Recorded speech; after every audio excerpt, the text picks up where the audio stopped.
Welcome to All Right in Sin City, a podcast about writers and writing in the Windsor-Detroit region. Your podcasters today are Irene Moore Davis, author, educator, and local historian. Sarah Jarvis, former bookseller, publishing rep, and literary festival chair.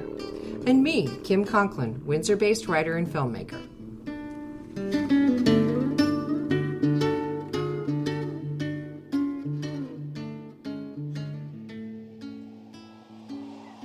Our guest today is Marcello Di Cintio. Marcello DiCintio is the author of 5 books. Harmattan, Wind Across West Africa, won the Henry Kriesel Award for Best First Book.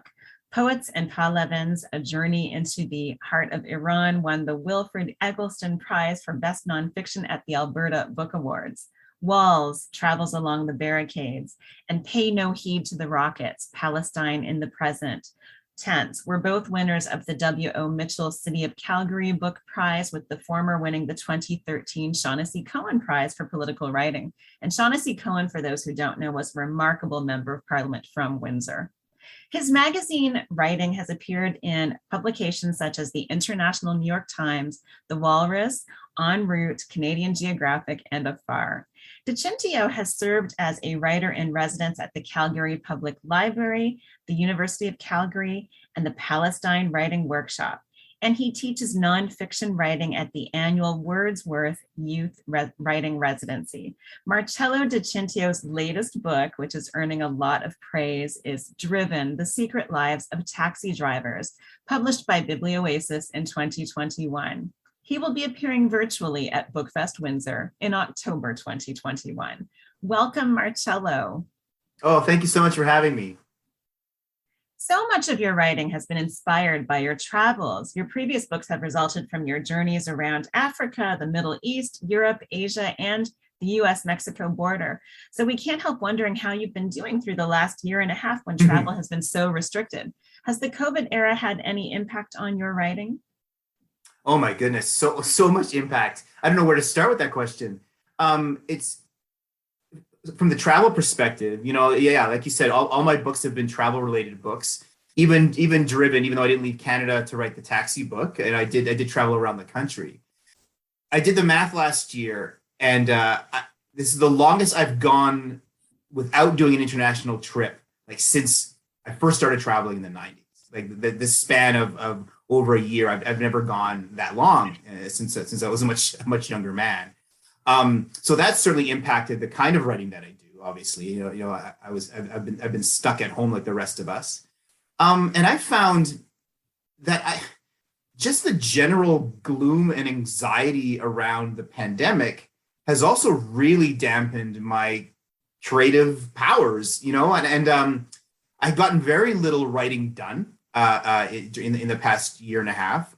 I was very fortunate that the Driven was pretty much finished before the pandemic started. I had some edits to do, but I was done the real writing of it. So I found I had a really difficult time writing. I even had a difficult time reading. I had a really hard time sitting down with a good book in the past 18 months or so. But I sat like so many of us did. I sat and watched garbage television and binge watched Tiger King like everybody else. But like consuming good art and good literature and even good TV and film, I just didn't do it. I have some of my colleagues managed in the course of the pandemic to write a novel, and I hate those people so much because most of us that I've spoken to were unable to do it, and I can't wait for this gloom to lift. That doesn't show much sign of lifting, particularly here in Alberta when we're dealing with some terrible decisions from our leaders. But I can't wait to get the creativity flowing again, because it sure hasn't been. In your award-winning book, Walls, Travels Along the Barricades, you've written about border fences and walls and the human compulsion to shelter ourselves from one another, separating us from them. So that seems to be all about the pandemic as well, right? So how would you bring this idea of the pandemic era to as someone who's well-versed in the ways humans divide themselves? Yeah, what a great question. Never thought of that before. the the final point of my book Walls, however, was that we may have this human compulsion to fence ourselves off. We've been doing it, since time immemorial. But the greater human compulsion is to break through those walls. The greater human compulsion is to travel. We are as a species, we don't like to be hemmed in. If we're going to stay at home, it's because we are choosing to stay at home. And so that hasn't been the case over the past year, right? I think this has made very, very few people happy. This has felt natural to very, very few. And us travel writers, at least of all. Going back in time, when and how did you first discover your passion for writing documentary literature? Oh, another great question. And thank you for using that term, documentary literature. I think the term, we can talk an hour about why the term creative nonfiction is so lousy.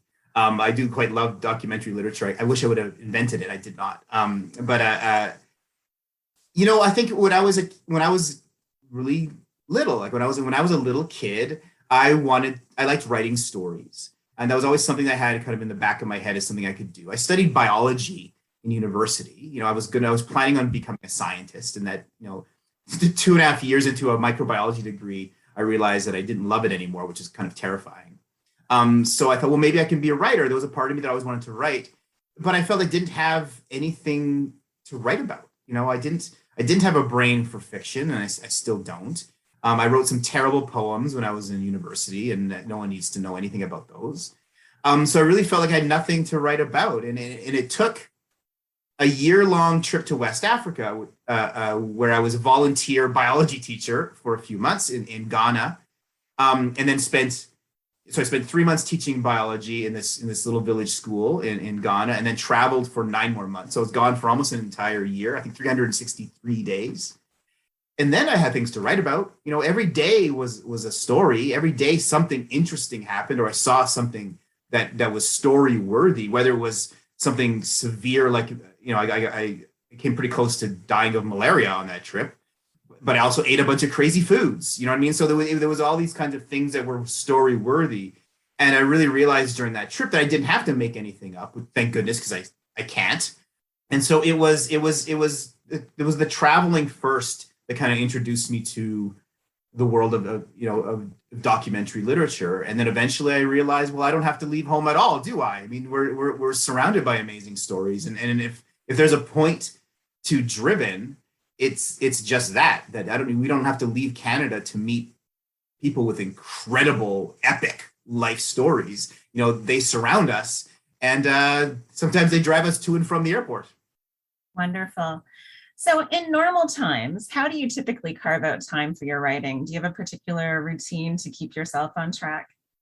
Oh, I so wish I did. I so wish I could lie to you and tell you that I'm one of those writers who gets up at 5 a.m. and pounds out the 3,000 words that day.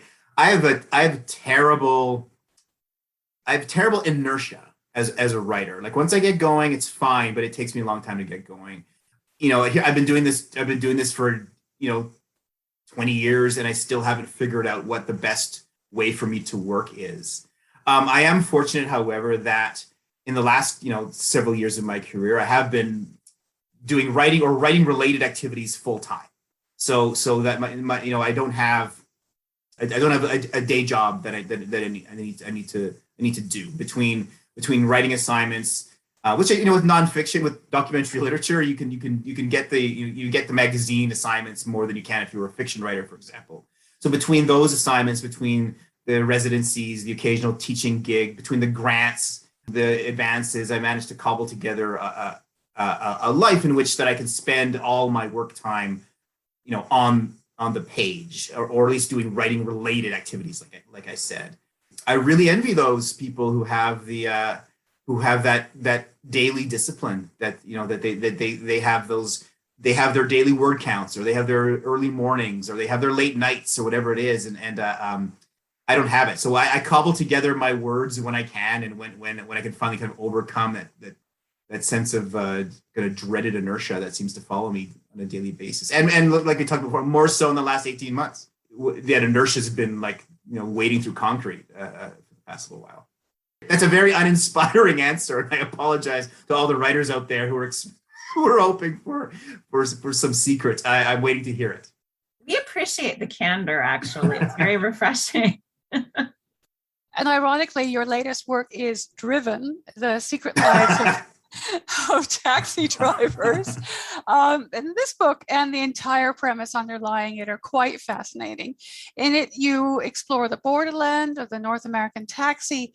Can you tell us more about the concept of the taxi as a border and why you decided to investigate the lives of taxi drivers? Yeah, the interior of a taxi cab is such a unique and almost bizarre and unnatural place, right? That nowhere, I can't think of another place where two strangers will be in such close proximity for such a potential long period of time and exchange so little, right? Like there's this, yes, we engage with the person who pours our coffee, we engage with the person who bags our groceries, but not for so long and not so close. And so it's a really unique space. I started thinking about it as a travel writer, and especially considering by the Walls book that you mentioned before, borders are front of mind for me. And if you look at what exists within the taxi cab, you have this border between the working class and every other kind of class. Whether you're a rich man or a poor man, you end up in the backseat of a cab at some period.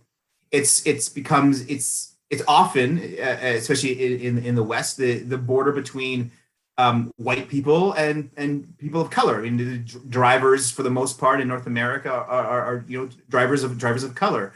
It's often the border between people like me who've been in Canada for a generation or two and newcomers. And it is that border, like I said before, between this kind of silence and story, right? We walk into this space where we're in such close proximity to a stranger, and other than blurting out our destination, we usually are just silently stare at our Twitter feeds for the duration. And so there's this strange kind of invisible wall of silence that separates us from the front seat, us from the man. It's usually a man who we only know by these kind of reflected eyes in the rearview mirror. And so I thought that was a very interesting kind of buffer zone that we engage with every time we sit in a back seat. It's such a unique space. And about the lives too, as I said before, I've been traveling around the world. You're writing about the lives of people far away. The book before this, I did 3 trips to Palestine to meet with Palestinian writers and poets to get a sense of what it means to be a Palestinian, in Palestine these days with their contemporary lives. That's my MO, is to do these big trips and meet these fascinating people. And I started to wonder, well, what am I missing on the rides to and from the airport? What are the stories that are right literally? And so I started to look into those. So how did you get connected with the taxi drivers that you interviewed for the book? I had a couple false starts, to be honest. So some people ask me, do you just hop in the back of a cab and start talking? I'm like, no, that would have been very expensive and probably not the most efficient use of my time. My first idea, which turned out to be a bad one, was to go through the taxi brokerage companies themselves, to call up the big taxi companies and say, okay, I'm writing this book. You certainly must have drivers with fascinating life stories. Can you introduce me to them? And I got almost nowhere doing that. And the reason why is because, cabbies are incredibly busy people. It is an occupation that's often kind of media averse. I mean, like cabbies don't get a lot of good press often, and there was nothing in it for them. Let's face it. Blabbing at me for an hour, for my book really does nothing for them. They could spend that hour driving fares around and doing the work. So what ended up happening instead is almost all the drivers I spoke to were referrals of some kind. Somebody knew somebody who drove cabs. Someone knew someone who had a great story whose uncle was a cabbie. Some of them I found their stories, doing research online. They had been interviewed on the CBC, say, for some other reason. And so I would seek them out that way. A couple of them were friends who knew I was writing this book, who ended up in someone's back seat and started chatting with their driver, and got the kernel of an interesting story and said, can my friend Marcello give you a call? I got 3 that way, but it was almost always through a third party, and that way it wasn't this this interrogation by some strange journalist that they didn't know about. And I never wanted to interview them in their cabs. I never did that once, because I never wanted that to be this client-driver relationship. I really wanted us to sit down in a place where they were comfortable. I met drivers at their homes, on their kitchen tables. I met a lot of them at Tim Hortons, which is maybe the most comfortable space for our nation's cabbies. And I drank a lot of that coffee, but it was. I wanted to have long-ranging, conversations when we were not on the meter, and that involved meeting people outside of the business sort of thing. So you've talked a bit about how you wanted to engage with the taxi drivers. I'm wondering what kinds of stories you didn't want to tell, what kinds of stories you were looking for, and how surprised you were by the stories that you ended up hearing. Yeah, it's funny, and I'm sure this won't come as a surprise to you. Every time I mentioned to somebody that I was writing a book about taxi drivers, their first question was, "Oh, how many surgeons did you meet driving cab? How many engineers did you meet driving cab?" This kind of the idea, this cliche of the driver who's a man, probably from Africa, Middle East, or South Asia, who was a doctor, engineer, dentist, pharmacist, something in where they come to Canada, find their credentials are not recognized, and end up driving cab. And that I found a statistic that there's more PhDs driving cabs in Toronto than anywhere in the world. So that is an archetype that actually exists. But I wasn't looking for those guys, because I think we know those stories already. That's not a surprising story. And really, how much different would all those stories be? If this guy was a pharmacist from Iran and he's driving cab, and this guy was a cardiologist from Bangladesh driving a cab, what's the difference in the narrative other than what you should be doing and where you came from? So I wanted to find stories that were more surprising than that. And another stories I didn't want to find either, which I kind of call in the book the taxi noir stories. These like the stories of sex, drugs, and misbehavior in the back seats of cabs. These nocturnal nights, driving late at night in the gritty city stories. And again, not because those stories aren't interesting, because they totally are. And a lot of the drivers I met really wanted to tell these stories about the shenanigans. But again, we know those stories. Those are the stories that are part of pop. When we think of taxi drivers in pop culture, that's the kind of thing our brains automatically go to. So it's funny. I had more of an idea of the story I didn't want than of the stories that I did want, and that was a bit of a rare position for me to be in as a writer, because usually I know what I'm looking for instead of knowing what I'm not. But I just wanted stories I hadn't heard before, and my goodness, the drivers delivered. I mean the range of stories that I was told, the epic lives that these men and women had led, from the wars they fought in or escaped from, the multi-layered sorts of tales that they told were so fascinating. Originally, when I first conceived of the structure of the book, right now the book is written, I have a different cabbie for each chapter. But originally I had this idea, I was going to have them thematic. I was going to have a chapter on war stories. I'm going to have a chapter on family stories. And it didn't work because so many of the drivers, they would fit into so many different chapters. You know what I mean? Like they all had war stories, love stories, family stories, everything else. So it didn't work as a structure. I really had to focus on each individual driver to give them they all deserved their own chapter. Was there anything in particular that you found a lot of the taxi drivers you interviewed had in common, other than those common experiences that you've just named? Were there any other things that you found about them as people that seemed to be common? The one thing that's I think all of us can imagine that the life of a cab driver, that they work hard, right? We can all imagine that they put in 14-hour days, 1800. We can imagine that.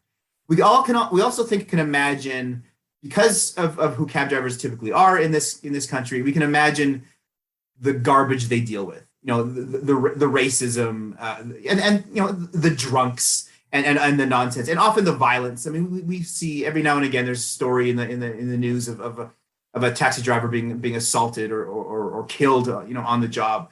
I found this gruesome statistic that in Canada, the occupation where you're most likely to be murdered on the job is a cab driver, not a police officer, a cab driver. So we can imagine dangers and hard work, and we can admire cabbies for what they endure, I guess, and we can also admire their work ethic. You know what I mean? Like, I don't want to work as hard as a cab driver. I've never have, and I don't want to. I told you how my days go, but we can imagine they work hard. We can admire that. What came as a surprise to me was how all the drivers I spoke to were like geniuses in their own way. They have all had navigated their lives like chess masters, and some kind of figured out, how to make a life for themselves, and often showed this incredible practical intelligence.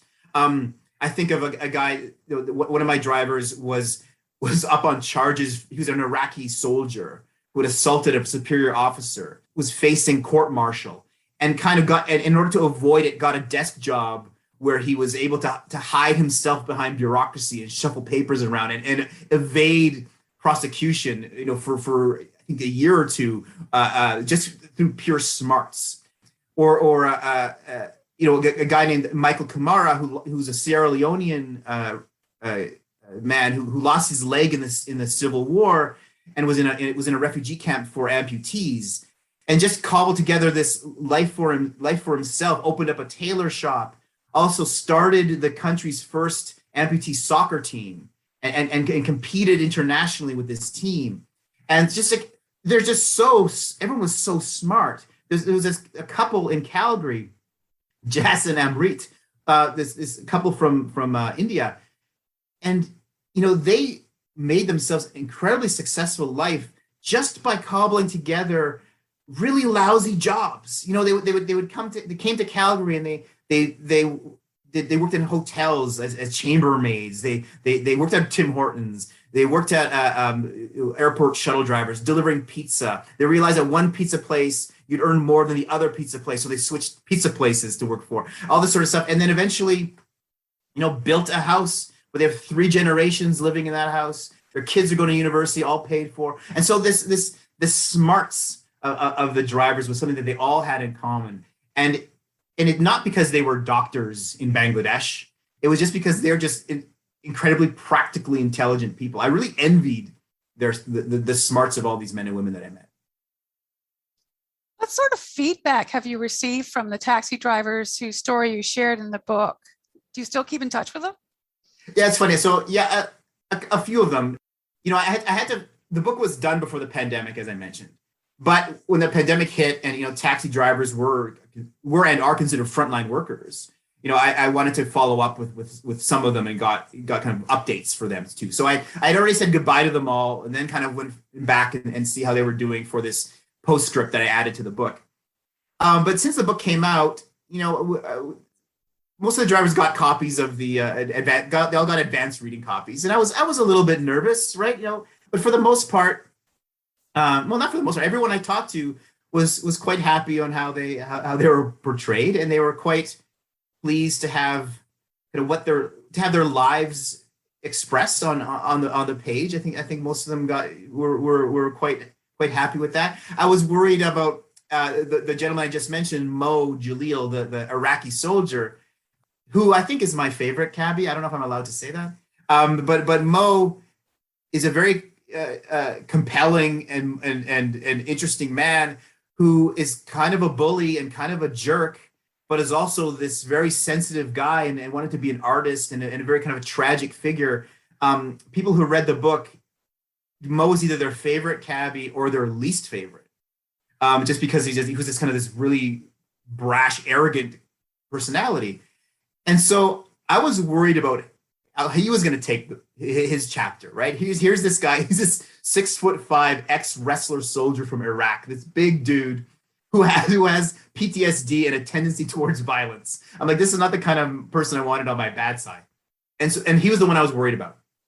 And when he read the book, he sent me a text immediately, and he was thrilled. He kind of loved how he loved the warts and all portrayal of him in a way that I don't think I would have if it was the other way around. You know what I mean? Like it was, and so I think that even makes him more interesting to me. Is that I told his secrets, and he kind of comes off as kind of a prick, but he realized that was legit, and that was an honest portrayal of him. And so I was so happy that he was happy. And now I have a cab if I need a driver in Halifax, Mo will drive me around. Private cabbie. Cool. So what's your next project?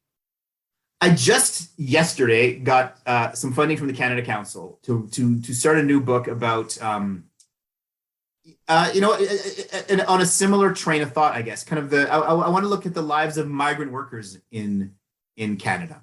Who are the people who we allow into our country to do jobs we don't want to do, but we don't let them stay, right? They're here for a little while, and once you're done, you can leave. And I think I want to look into the idea, what are the backstories of these people, these farmers, these people who work in the fisheries, these long-term care workers, sex workers who come from afar and then leave. What are their stories, and what does it mean? What does that say about what it means to be Canadian? Who do we let be Canadian? In the end. So I think there's some interesting stories to be found there. I haven't done a single interview yet. I'm on the very, very early stages of it. I'm just in the thinking stage a little bit right now. But that's where I'll be headed. Once we can travel with some confidence, and I'll be buzzing around, talking to folks again. I'm very excited. That sounds very exciting. Absolutely. When you get to Southwestern Ontario, we definitely know the people you can talk to for that. Yes, yeah. I know. So, would you like to read something for our listeners? Yeah, sure. I'll read a little bit from my chapter.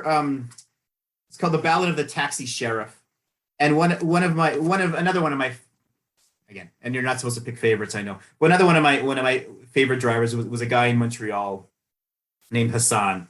Again, kind of a genius in his own special way. And I think this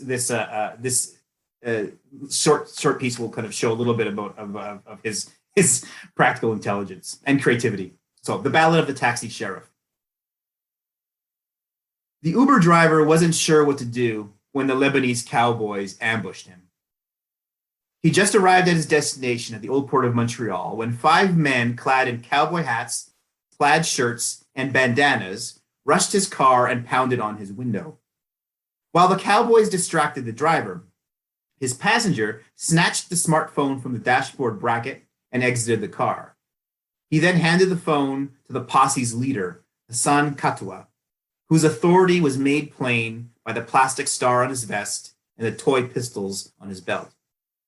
The costumed lawman pocketed the phone and handed the bewildered driver a receipt printed on paper that had been soaked in tea and burned on the edges with a cigarette lighter.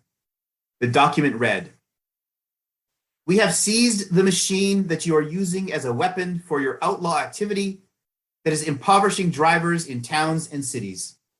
You will retrieve your weapon as soon as the governor of the province and/or his minister outlaw and ban the illegal activities you're engaged in, and the province returns to the rule of law that it is famous for." This was the autumn of 2015. Uber had been operating illegally in Montreal for about a year. The city's taxi bureau had issued thousands of dollars in fines and seized more than 200 cars, but the penalties hardly dissuaded Uber's drivers. Montreal cabbies were furious. "They have turned Quebec into the Wild West," Hassan told a journalist covering his cell phone heist. Hassan turned back to the Uber driver and informed him that if he wanted his phone returned, he needed to take the singed receipt to the taxi bureau. After the driver sped away, Hassan pinned a mock wanted poster depicting Montreal Uber manager Jean-Nicolas Guillemette, complete with a black hat and villain's mustache, to a tree. Then he and his scowling deputies posed for a photo. Hassan realized that when the Uber driver appeared at the bureau to retrieve his phone, he'd have to admit he'd been driving for Uber and therefore would receive a ticket. But this wasn't enough for Hassan. I wanted to punish him a little bit more, Hassan told me. He planned to hold onto the phone for 3 days before bringing it to the bureau. That way the driver would lose a few days' worth of income. Besides, the delay adhered to the operation's cowboy aesthetic. It is as if I sent the phone by horseback, Hassan said. It takes some time. Montreal's real police were not amused.